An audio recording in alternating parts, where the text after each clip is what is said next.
So my name is Laura Broxson and I'm from the National Animal Rights Association, and I'm here with a good friend of mine today from way back, Gerrah Selby. So thanks for joining me today. You're welcome. Thanks for having me. So what I wanted to ask you first of all is, what started you on your journey into veganism and activism? Well, I think that from as early as I can remember, I always cared about animals. I always considered myself to be an animal lover. And when I was like 3 or 4 years old, I remember thinking, like I want to help animals. So I want to be a veterinarian because those are the people who help animals.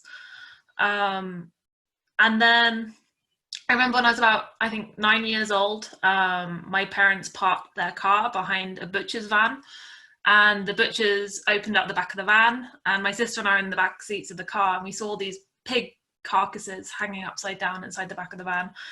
And suddenly, like, it dawned on me, like, I was always like caring about animals. I always cared about dogs and things, and like, you know, if I ever went to like a petting farm, I'd always care about the pigs and things. And suddenly it dawned on me, oh my god, this is what I'm eating. So as soon as I saw these pigs hanging upside down, I made that connection. And I don't know how I hadn't made the connection before, but I hadn't. And so then after that, I stopped eating them. And I started to like try and get a little bit more involved in like helping animals. So a lot of people kind of assumed it was just a phase, and they were like, oh, she won't be vegetarian always. But I kind of just started educating myself more and more about it, and the internet came about. The internet wasn't really a thing before, but I think when I was maybe 15 or something, 14 or 15, I started to Google things, and I started to discover things, and suddenly it kind of dawned on me that being vegetarian wasn't enough. Like before, I'd just assumed that, like, you know, you didn't have to hurt cows to get their milk. I always thought that thing of like, cows have to be milked, it's doing them a favor. You can't. People do. Exactly. So like suddenly it dawned on me, oh my god, like, no, I'm hurting them, I'm just being a hypocrite. So when I was 16, I think it was, I became vegan. And kind of as soon as I became vegan, I became an activist. Like there wasn't really any debate in it for me. It was like, oh, this injustice is happening, we have to try and stop it. So as soon as I kind of became vegan, then I started to go on protests. I was living in France at the time, so there weren't that many protests to get involved in. I used to hand out flyers with like 2 other people, and every so often there'd be like some little protest against bullfighting or against wolf hunting and things, and I'd go on those. And then whenever I used to go to the UK, because my mother lived in the UK, I started to get involved in protests there too. And yeah, that's, I guess, how I became involved in activism. Yeah, I think like what I've been finding with a couple of the other people I've been talking to in this series is that it is kind of a natural progression. You kind of go vegetarian to vegan to activism, and it just, you know, it comes on from there. And then once you start getting involved in activism, you start discovering other social justice issues, and it's just kind of a never-ending learning process. But how I met you about maybe, what, 15 years ago, 16 years ago, something like that, was in the height of the SHAC campaign. And anyone who knows me here in Ireland knows this is something I talk about a lot. If you're a new activist and you join our group, you learn about SHAC pretty quickly. But for anyone who doesn't know, can you tell me a little bit about what SHAC is and what drew you to the campaign? So the SHAC campaign was set up in 1999, I think it was, with one goal: to close down Huntingdon Life Sciences. Huntingdon Life Sciences was a contract research facility, which meant that any company could approach them and pay for them to do experiments on animals to get their product onto the market. That's how Huntingdon Life Sciences advertised themselves, that they would get whatever product you needed onto the market. And they were exposed for the most horrendous animal abuse, punching puppies in the face. And I remember one day when I was going through like this rabbit hole of animal cruelty video footage, which I think maybe a lot of us have done, I stumbled across the video footage from Huntingdon Life Sciences. And for me, I think the most horrendous cruelty that I saw was something which wasn't actually like the illegal part of it. They just had a beagle, and they were forcing a tube down the beagle's throat. This beagle was screaming out and crying, and they were forcing this tube down the beagle's throat so that they could pour chemicals into her stomach, which would cause her to vomit and spasm and eventually die. And so the video footage of them punching puppies in the face, that was illegal. And Huntingdon Life Sciences like to make this big claim about how they'd fired those people, and those people had been prosecuted for animal abuse and they had received suspended prison sentences. But the video footage of them forcing the tube down the beagle's throat, there's nothing illegal about that. That is standard practice inside a laboratory. That's the reality of vivisection. And when I saw this video footage, I felt really powerless because there was nothing that they was doing to stop that. The government was saying there was nothing wrong with that. But there was a group of people who had decided that there was something wrong with this, and they decided that if the UK government weren't going to close down Huntingdon Life Sciences, then they would do it instead. And that group was called SHAC, which stands for Stop Huntingdon Animal Cruelty. It was set up by 3 incredible activists who, before starting up the campaign, had successfully closed down a cat breeding farm, Hillgrove Cat Farm, which was breeding cats for the vivisection industry. And prior to that had closed down Consort Beagle Farm, beagle breeding facility for the vivisection industry. So they used the same kind of tactics that they had used for those 2 places, which was secondary and tertiary targeting. They realized that if they stood outside the laboratory, nothing was really going to change. The laboratory was never going to close. So instead they decided that they were going to target the suppliers, the customers and the service providers of Huntingdon Life Sciences, the companies that Huntingdon Life Sciences needed to survive, but companies that didn't need Huntingdon Life Sciences to survive. So that could be anyone. It could be the cleaners, it could be the people providing toilet paper, it could be the massive pharmaceutical companies. Whoever it was, it didn't matter if they were big or small, they were a pillar that was holding up Huntingdon Life Sciences. And the SHAC campaign was this most incredibly dynamic, bold campaign that didn't back down from a confrontation, and it succeeded in convincing some of the biggest companies in the world to drop Huntingdon Life Sciences. It took some notes from the anti-apartheid campaign, and before long, no high street bank was willing to deal with Huntingdon Life Sciences. The biggest insurance company in the world was refusing to deal with Huntingdon Life Sciences. All of these kind of giant companies that sometimes people think they're too big to take on. These companies were saying, not us, we don't want to deal with it. We don't want to deal with these campaigners. There's too much hard work. And so that's how I heard about the campaign, was watching the video footage and hearing about this incredible campaign. I think I heard about it in 2004, so it had been about 16.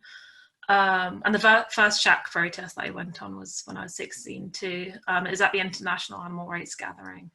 And I think the first protest that we went on, the police tried to like run us off the road and things, which is a very good introduction, I think, to the SHAC campaign. But I was kind of like hooked, I think, as soon as I found out about the SHAC campaign. I think the people involved in the campaign were the most passionate, caring individuals who were very smart and very intelligent in how they decided to take on this company. And I really believed that they were going to succeed, which is why I got involved in it, was because I thought that it needed all hands on deck. And I believed that we could close it down. And I believed that it just needed the people with the determination to continue it. Yeah, I have to say that like it was you know, a campaign that as soon as I became aware of it too, I was also immediately hooked. And at that stage, before the SHAC campaign started coming over to Ireland, you know, protests were very kind of passive and quiet and handing out flyers and just doing stalls and stuff. Whereas SHAC was my first introduction to megaphones, to run-in demos, to home demos, to everything. And it just like, it blew my mind at the time. And it was instantly something that I wanted to be a part of and stay a part of. And it was actually SHAC activists who let me use a megaphone for the first time. So yeah, so I mean, it was a huge part of my introduction to animal rights and activism, and the campaign was absolutely the best. I mean, I still have some of the t-shirts, and I remember going onto the website every day to see what new target had folded under pressure and stuff. It was absolutely fantastic, and it's something that I would love to see happening again. Now, the British government took action to oppress SHAC activists, and a lot of activists were imprisoned, including yourself. So if you're comfortable, can you tell me what happened and what your experiences were like in prison? Sure. So kind of like almost as at the beginning of the SHAC campaign, there was a lot of pushback from the government. They obviously didn't like the fact that a small group of campaigners were succeeding in taking on this multi-billion-dollar industry. From kind of the get-go, the government started to change the laws. So tactics that SHAC used were suddenly made illegal. They introduced, I think, the Anti-Harassment Act, which was set up to stop women from being stalked, and they started to use it against protesters. They introduced antisocial behavior orders to limit protests. The campaign itself found itself being hindered by companies taking it to the High Court and limiting the amount of protests you could do. But the SHAC campaign always tried to remain lawful, and it always tried to stay at kind of the forefront, kind of on the line of legal versus, always kind of like on that line, that bordered that line, always tried to push it, but like never purposefully stepped over it. And in 2005, the government introduced SOCPA legislation, which was legislation designed specifically to outlaw SHAC tactics in a way. It suddenly made it a criminal offence to interfere with a contractual relationship of an animal testing laboratory, which was exactly SHAC's modus operandi. And so when I got involved in the SHAC campaign, I always kind of thought, maybe, you know, this law is going to be used against me. But it never really dissuaded me, because I knew it was the right thing to do. And I knew this law was really a mental kind of law, because if you protested against any other company in the same way, you would never face the criminal charges that suddenly you were facing because of SOCPA. So like, SOCPA carried a 5-year prison sentence. And if you trespassed in a chicken farm that was breeding chickens for the meat industry, you would probably get a suspended prison sentence if you were, you know, caught. But suddenly, if that chicken farm was breeding chickens for the vivisection industry, suddenly now you are facing a 5-year prison sentence. So these kind of like dramatic law changes came into being, which was a result of industry lobbying. The pharmaceutical industry started to put a lot of pressure on the government. They started to threaten the UK government that unless they took action against campaigners, they were going to withdraw their companies from the UK, and the UK economy were going to lose millions as a result. It was quite effective threats, and I think the government took them pretty seriously. In 2007, in May 2007, I was awoken to my front door being kicked down and police officers charging through my house. And they informed me that they're going to be arresting me for 3 separate charges, 2 under the SOCPA Act, and 1 which was conspiracy to blackmail. And I remember when they said conspiracy to blackmail, I thought it was kind of like that they were confused or that they'd gotten the wrong person or something, because I thought, well, I've never blackmailed anyone, so it's fine, like, you know, that's definitely going to be thrown away. Maybe the SOCPA thing, because it's such mental laws, I could understand that, but I thought the conspiracy to blackmail, no, definitely not done that.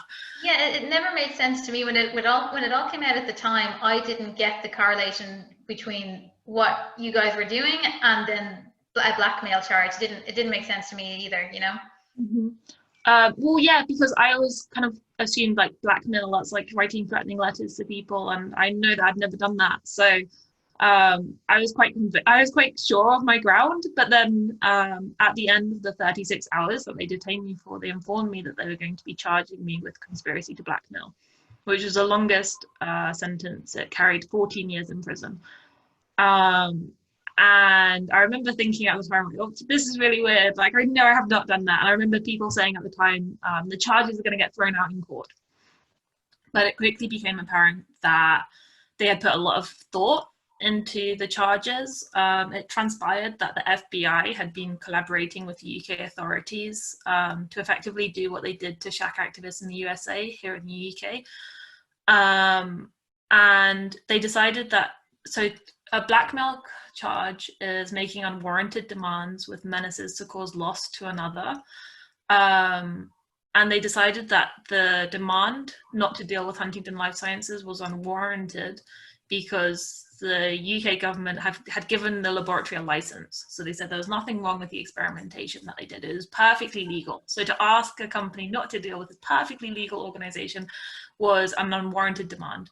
And they said us threatening to put the company details on the website was part of like the menace. They said that if companies knew what they said that companies knew what kind of pressure they would be subjected to once they were put on the website, and that this pressure could be both legal and it could be illegal, and we were effectively held accountable for the actions of other people. And so in the media like had kind of really wrongfully reported on what we were accused of. They printed all these kind of threatening letters and things that had been sent throughout the history of the campaign, but we were not actually accused of having sent them. We were just accused of having operated this website and having encouraged this campaign and having led this campaign. And they said it was kind of our fault that these letters had been sent, even if we hadn't personally sent them. They said that, well, we had published the publicly available company information and we had encouraged people to contact them. And we'd always had a disclaimer on our website which had said, you know, contact these companies politely, don't break the law. I remember. In fact, it was really confusing for me. I was like, what am I being accused of? But in court, they said that our disclaimer was kind of just like a wink, wink, nod, nod type thing. That's what I think the prosecution described it as. They said you weren't really being serious, and they used people's support of the Animal Liberation Front, the fact that people had stickers promoting the Animal Liberation Front, or the fact that they had supported people rescuing animals from laboratories and things. They said that because of the fact that we had supported actions that were outside the law meant that, you know, the fact that we'd had a disclaimer saying please contact these companies politely, it was all just kind of a bit of a farce, is what they'd said.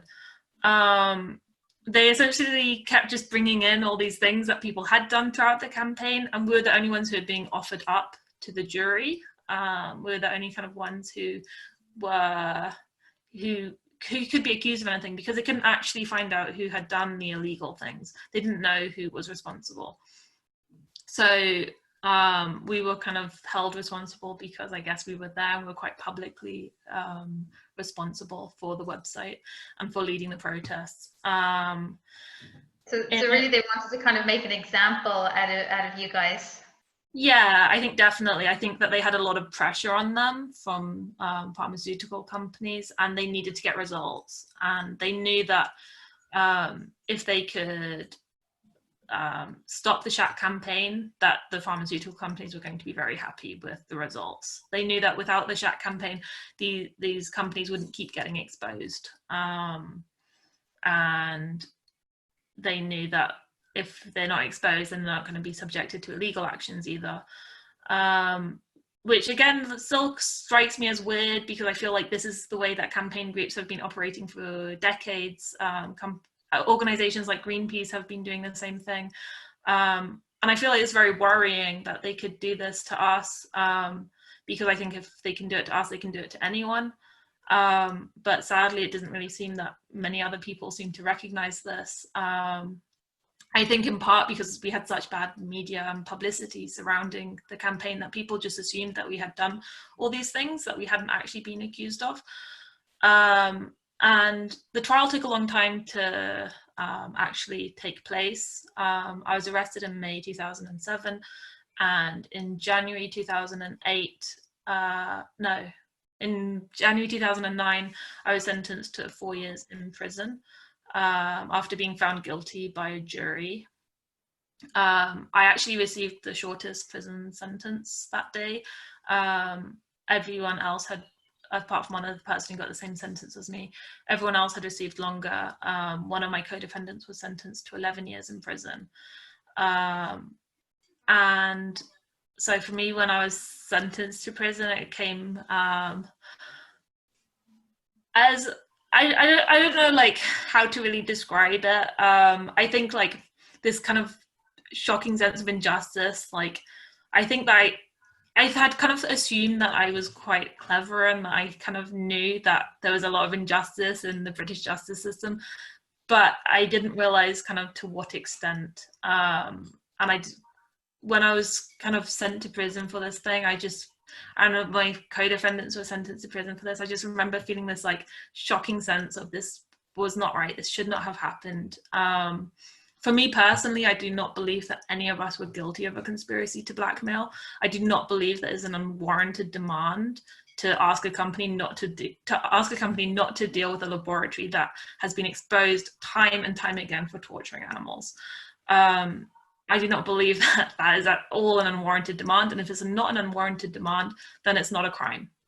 So Absolutely. for me, I obviously agree with you 100%. And I remember at the time the shock, not just in the UK, but globally about what was happening and the injustice of it all. And, you know, all I could see kind of wherever I went, whatever I did in terms of animal rights was how we can try and support you guys and write to you and do all this and get it appealed. And it was, everyone agreed with you guys and knew that everything you did was just, and this shouldn't have happened. oh, that's actually really nice to hear, because like I feel like from the time I was arrested, I lived like the most insular kind of existence because I wasn't allowed to speak to so many other activists. That basically from May 2007, I was living in a bubble, and so I didn't actually know that like how anyone else was feeling about the campaign. I didn't really like have kind of the sense of solidarity that there was, because I feel like they put on all these restrictions on us, banning us from being involved in the campaign, banning us from talking to other activists who'd been arrested during it and things. And so for me, like, I felt really alone during that time. But like, it is nice to hear that, that other people felt it. Me, everyone was obsessed, everyone cared, and everyone wanted to get all of you out of there. So trust me, everyone was upset for a very, very long time, and it's all that was talked about, believe me. Oh, that's nice to hear. Well, it was, I think, really depressing kind of just to realize that this is what could happen. It didn't feel like that's the way the legal system should run. We did try, I think a lot of us did try to appeal our convictions and our sentences, but they were refused. When I was sentenced to prison, I was a young offender. And so I was sent to a different prison than my co-defendants. I was sent to Holloway prison, which was a very horrible prison. It was at the time, I think, Europe's largest female prison.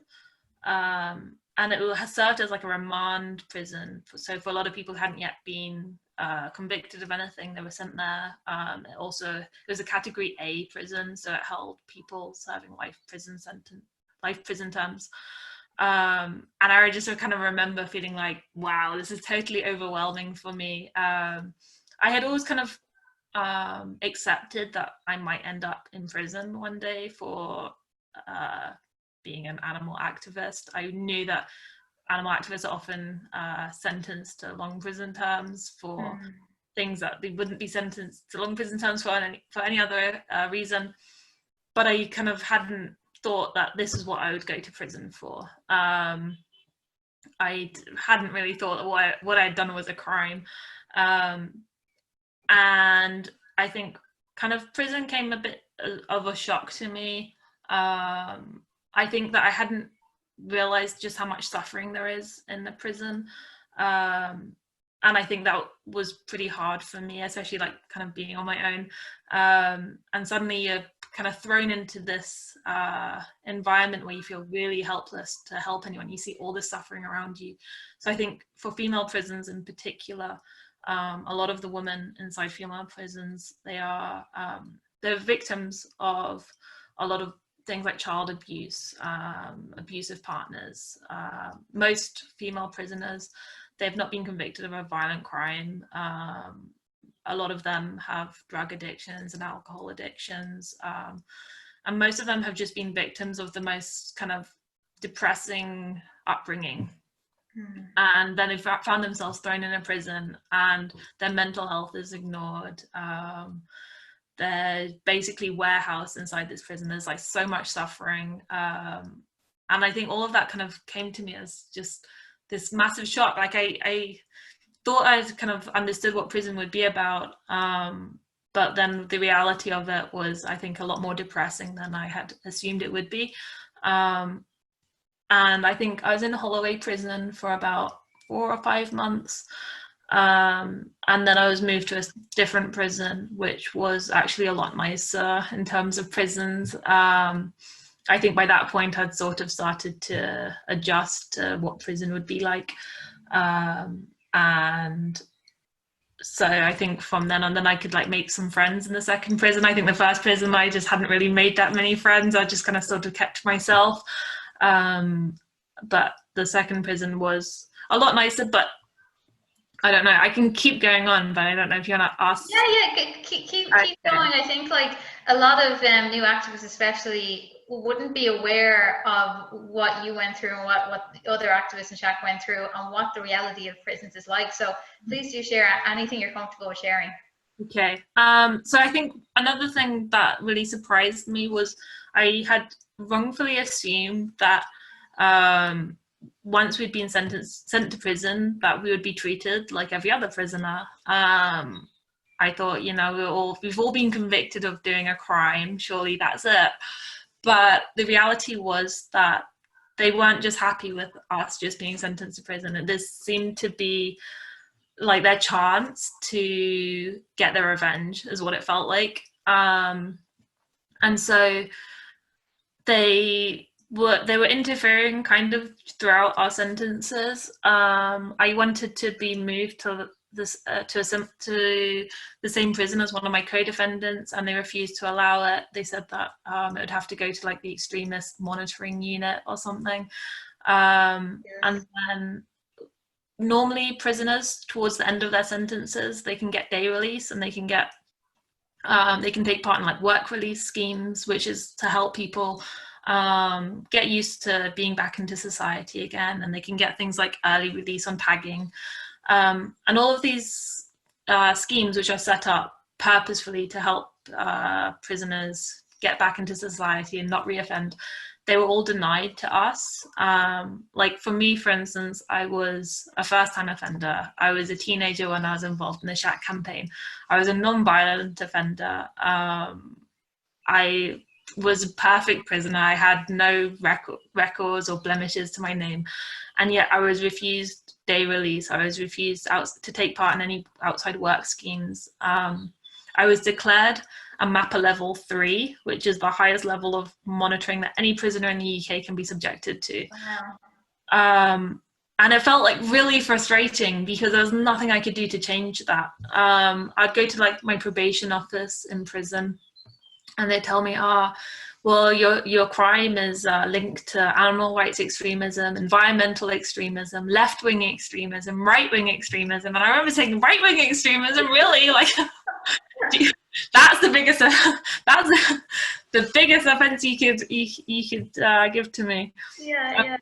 But it just seemed like they were just trying to tick whatever box they could say to say, like, you know, this person is the worst person. And when I was, you literally wouldn't hurt a fly. Exactly. And one of my probation officers had even written that in my report. She literally wouldn't hurt a fly. But like at the same time, I was declared the highest risk to the public, all because I'd been involved in this organization trying to close down a laboratory exposed for torturing animals. It felt like I was being gaslit because, you know, it's just the weirdest kind of experience to be in when you're watching people convicted of violent offences be allowed to take part in these schemes, people who've abused children being allowed to take part in these schemes, people with drug and alcohol addictions being allowed to, and then you're not. It just sort of feels, wow, okay, this is how it works. When I was released from prison, I was released into a bail hostel because they wouldn't trust me to be released into my home. Wow. it was all quite mental. I think was what came as like quite a big shock to me, was to realize that this was definitely political. And the government, they like to try and pretend it wasn't political. They always talk about, like, you know, this is nothing political. These people have done a crime, so these people are going to have to go to jail for this crime. And yet, everything that they did showed that it wasn't about it being a crime. It was about sending out a message and how animal activists should be treated. And I know that one of my co-defendants, these men in suits came to visit the prison governor, and they said to the prison governor, if this governor gave this prisoner day release, they'd lose their job. Wow. So That's shocking.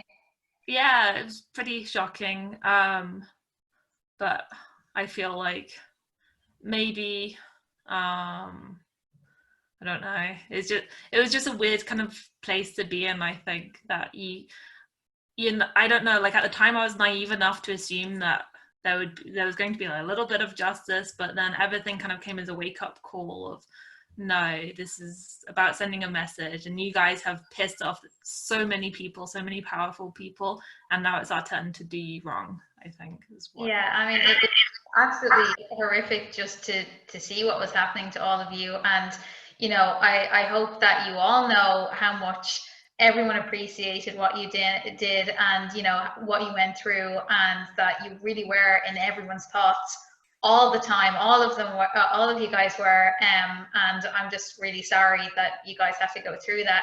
But I think, you know, I follow you on Instagram, and for anyone interested, you know, your Instagram stories are very informative about all sorts of social justice issues.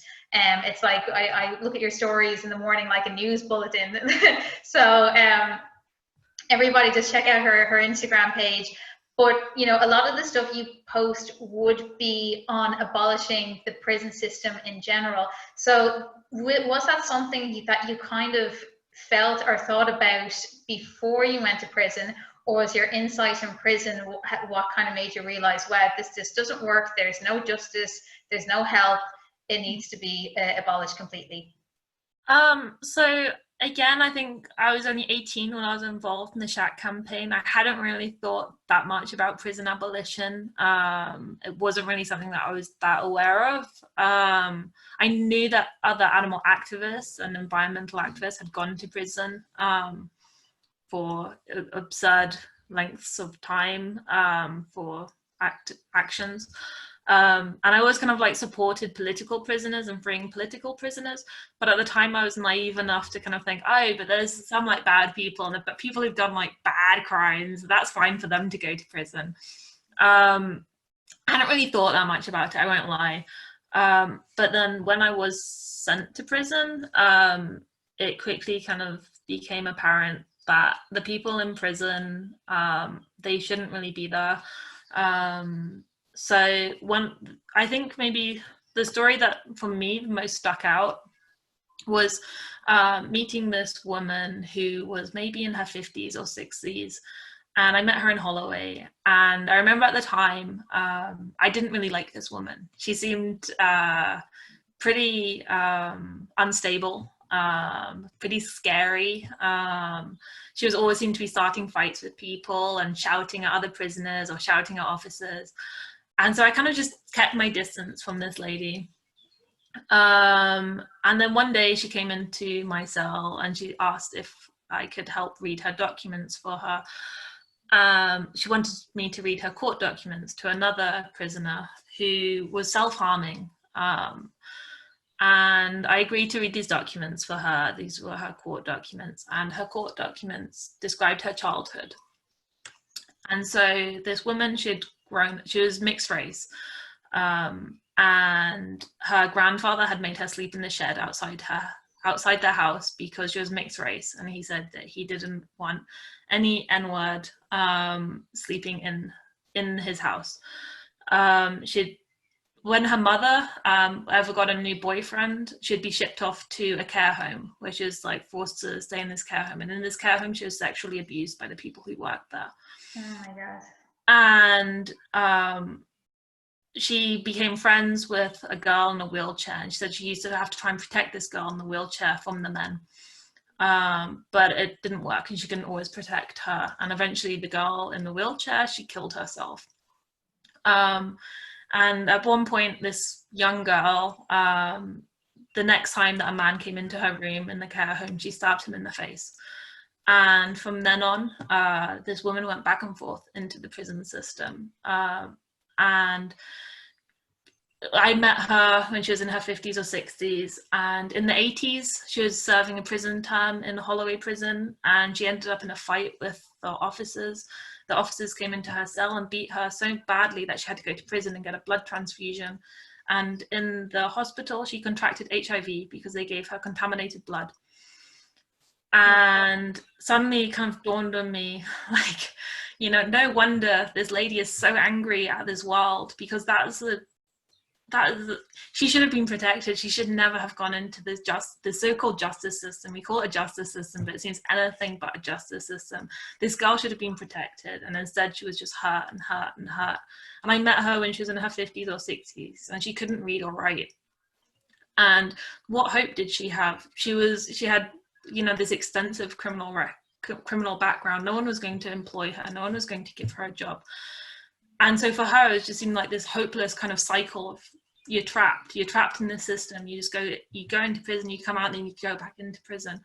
And I just remember feeling so sorry for this lady. I felt so guilty as well, because I'd also judged her. I also kind of assumed, oh, this person is crazy, we'll stay away from them.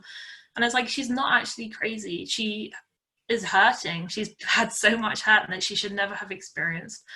And I realized that she wasn't unique. There was a lot of people just like her, people who, you know, we put into boxes, and we say, you know, these people are kind of scary, they're unreliable, they're unstable, like, you know, they need help. But we throw them away into prisons, and we forget about them, and we don't actually help them. Prisons don't help anyone. Prisons just give people more and more trauma. I know that I myself have a lot of trauma from prison, and I know that plenty of other women have trauma from prison, because prison's a traumatic experience. No one wants to lose their freedom. No one wants to be subjected to inhumane treatment. And so for me, like, that was the kind of wake up call. I kind of realized it more and more throughout my prison sentence. There's so many people who are in prison. I never felt unsafe, I think, really, from the other prisoners. Like, at the beginning I did, but it was more the officers who I felt unsafe about, because you know that your life is in their hands. Whereas the other prisoners, I felt, you know, most of them were fine. They didn't need to have gone to prison. They could have had so much more help on the outside. To keep a female prisoner in prison for a year, I think, costs around £40,000 a year. So we put so much resources into keeping people in prison. And imagine how much we could help them if we instead were like funding educational opportunities or trauma therapies and all these kind of things that we could be doing, which would help so much more. 2/3 of people who've gone to prison, I think, get reconvicted within 2 years and sent back into prison. So, like, prisons are not helping anyone. And there's some kind of like crazy statistics about the amount of employers who will not employ anyone who's been into prison. So I feel like we have all these kind of stereotypes and prejudices that we put onto prisoners, and it's not helping anyone. It's not solving anything. It doesn't solve crime. It's just a way to forget about it and to try and pretend you're doing something. But for me, I feel like we need to be investing resources into stopping people from going to prison in the first place, and into protecting people so that they're not like, for me, I find it really weird how judges can judge people for situations that they've never been in. These are like the most privileged white males most of the time. Is rare that they will ever had any of the experiences of the people who are there judging. And And I feel like for most of the people who are in prison, I feel like if anyone else had had their upbringing or their experiences in life, they'd have probably done exactly the same thing. Absolutely. We're just lucky enough, or we're fortunate enough not to have had those experiences. And so I kind of became more involved, aware of prison abolition, believing in prison abolition after my own experiences of it, and just kind of, oh, this is this massive kind of injustice that's happening. And I think that what was also kind of depressing to realize is how I think prisoners are kind of one of the few people who is like it's socially acceptable to discriminate against. Like obviously there's so much discrimination against so many different minorities, but a lot, even like animal activists, you'll sometimes hear saying like, oh, but like, you know, some prisoners, they're like deserve to be in prison and stuff. And you think, you know, you need to like wake up that people don't really choose to go and do a crime. People don't actually want to go to prison. It's because they have no other opportunities. They've not been given the help that they've needed, and they've kind of like fallen down this trap. And I feel like it's kind of this big injustice that we don't necessarily realize because we kind of aren't really aware of it. Like to see video footage or to kind of like experience what it's like in a prison, that's very few people have had it, and so like it's hard for people to really think about it and to talk about it. Absolutely. God, that was a really sad but insightful view into what prison system is like. So thank you so much for sharing that, and I hope it also helps people, especially like I agree with what you said, that in the animal rights community, like a lot of activists don't think enough about other issues, and I think the prison system is like way down on a lot of people's list to think about. So I hope this has given people the opportunity to think about it. And I agree with you 100% that it does need to be abolished, and that the funding put into the prison system could be put into educational programs and community programs and stuff like that. And that would create a better standard of living for so many people. So absolutely. So thank you so much for sharing that. And I know it's been hard for you to kind of readjust back into animal rights, the movement, because it's changed so much since the SHAC campaign. So I was wondering, like, it's my wish always that we return to SHAC level of activism and that kind of passion and determination. Do you think that it's possible to get back to that level, or do you think everything has changed too much now and everyone's too afraid of the possible repercussions of it now? I don't know. I always feel like it's kind of hard to talk so much about it because I feel like I was outside of the movement for so long that maybe I don't necessarily know exactly how people are feeling. I think that something that does give me a lot of hope at the moment is seeing that there's like a lot of activists who are beginning to openly disobey unjust laws. And I think that's kind of like a really interesting direction that the movement is taking. I believe that we should confront these laws. I think that sometimes I feel like with the SHAC campaign, with trying to do things lawfully, I feel like that's what the SHAC campaign tried to do. We tried to do things lawfully. And they just made it all unlawful. They made it all illegal, and they sent us all to prison for massive prison sentences.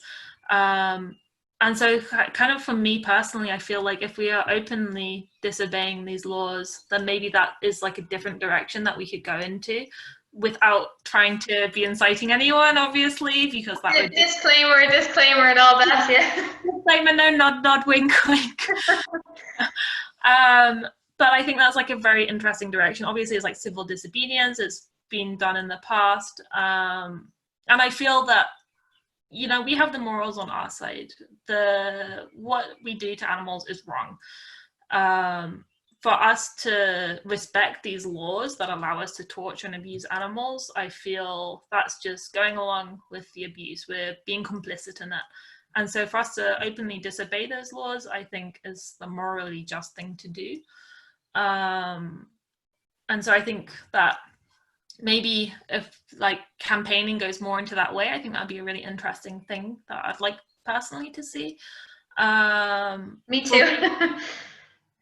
But for sure, I think the movement has changed a lot. I mean, it was very hard for me once I was allowed to get back involved into campaigning to find my place again in the movement. Because for a very long time, I think it was like 6 years in total, I wasn't allowed to be involved in activism. Suddenly I was allowed to be involved in activism, but I just had no idea kind of where I belonged anymore. Everything had changed so much.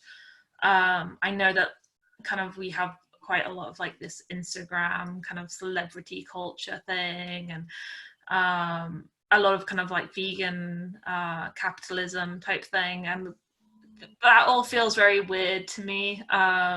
It feels weird to me too.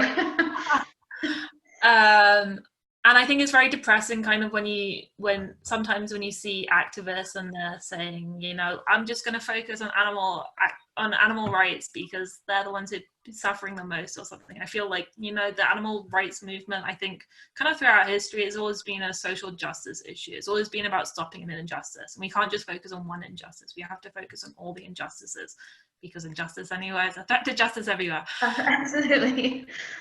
And so kind of like, I guess, I of course also hope that we can have some kind of campaign that has the passion of SHAC. I think a lot of people feel the same way, that we kind of miss that. But I don't know if maybe a lot of SHAC's tactics would work in like our modern day world. In some ways I feel like we have maybe even more power in our hands. Like nowadays we have the power of social media, which can be dangerous because obviously some people look to social media as just being the only form of activism, and it's very much maybe about virtue signaling or something. But I think that it is very powerful because we can get our message across, and we can say things in our own words. And that was something that we could never really do with the SHAC campaign. Obviously we had a newsletter, we had a website, but whenever the press kind of printed things, it was very much they would give their version of events. And now I feel like we have a lot more power in our hands as activists, that we can speak up for the animals, and we can, you know, say things in our own words. And so I feel like that is something that's powerful, that we have the opportunity to use more. But yeah, I don't know. Yeah, I'd agree, but I definitely like your ideas, and I think that, you know, it would be possible to put something together again, and I for one would definitely want to sign up and be part of it. But before I let you go, is there anything else that you'd like to say, or any message you'd like to give out? I guess one thing is I'm always very scared about speaking up about my prison experiences and my experiences with police repression. And I think for a very long time I remained silent because I didn't really know how to express my truth without scaring people. Because I know there's a scary story. Like if I think about, you know, as a teenager, I don't really feel that any of the things that happened to us should have happened to us. So I feel it's a scary story to tell. And I never really wanted to tell this story because I thought, oh, if I speak up about it, I'm going to scare people. I'm going to intimidate them out of being activists. And so whenever I kind of want to speak up about what we went through, I always do try to kind of give another disclaimer that I do not believe for like a second that we should be scared out of acting. I feel that whatever they can do to us, while it is brutal, and I'm not going to try to glamorize prison or glamorize being prosecuted, and I would urge everyone to try to avoid kind of being subjected to those things because it's not a nice experience. I know I don't want anyone to think otherwise. At the same time, I feel that it's very important that we are never intimidated into inaction. I believe that whatever they have done to us as activists will never compare to what they put those animals through. I think the biggest injustice on the day that we were all sentenced to prison was that those animals had been sentenced to die inside Huntingdon Life Sciences. We were sentenced to prison, but we came out of prison. We're all still alive. Whereas those animals were sentenced to die, and they're still in those laboratories, and they're dying in their millions, and they're dying in factory farms and in slaughterhouses and in circuses, and all around the world they're dying. And yes, we might face prison, and we might face injustices, we might face repression, we might face trauma, but it will never ever compare to what they go through. And I feel that we need to find the courage and we need to find the strength to take those risks. And yes, it's not a nice thing to face, and we should not be having to face these risks. But unless people are, then I think that nothing is ever going to change. So I hope that people find the strength to take the actions necessary to confront these injustices. Wow, that was really powerful. Thank you so much. And thank you for sharing your story. I think, you know, it's really a powerful story, and I know it can be hard to talk about it, but I definitely think that people need to hear it. And thank you for all you've done and for what you've gone through. And you're one of the most dedicated, bravest activists I know. And I would really encourage everybody watching, check out her Instagram page. She's loads of great information that she posts every day. I learn something new from her every week. So go check it out. So thank you so much, Gerrah, and I hope we can chat again soon. Thank you so much, Laura. You're also an incredible inspiration to me, and I'm glad that you're still here fighting for the animals. I remember you as a little kid, and you'll still always be a little kid to me, but you're doing incredible work as well. So. Well, thank you. I appreciate that. Take care. You too. Bye.